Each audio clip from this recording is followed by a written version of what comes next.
Morgen, liebe Leute. Wandeln wir würdig des Evangeliums Christi, liebe Leute. Die Ermahnung im heutigen Abschnitt wollen wir sehr zu Herzen nehmen und befolgen. Würdig des Evangeliums von Christus wandeln. Feststehen in einem Geist und einmütig miteinander kämpfen für den Glauben des Evangeliums. Uns nicht einschüchtern lassen vom Feind, durch die uns von Gott erwiesene Gnade nicht nur an Christus glauben, sondern auch bereit sein, für ihn zu leiden, liebe Leute. Mobbing, Krankheit, Einsamkeit, dass Gott uns nicht mehr gibt, als wir tragen können, liebe Leute. Gott liebt uns und er will, dass wir kämpfen guten Kampf des Glaubens.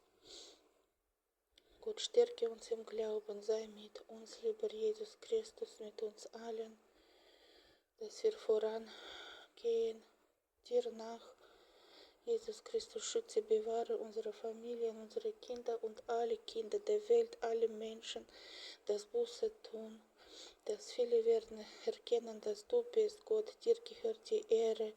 Vergib, Vater, alle verirrte Schäfchen, suche sie, gib uns Gnade, Weisheit, damit wir durch den Heiligen Geist können auch vielen helfen. Sei mit uns, lieber Vater, Sohn, Heiliger Geist. Amen.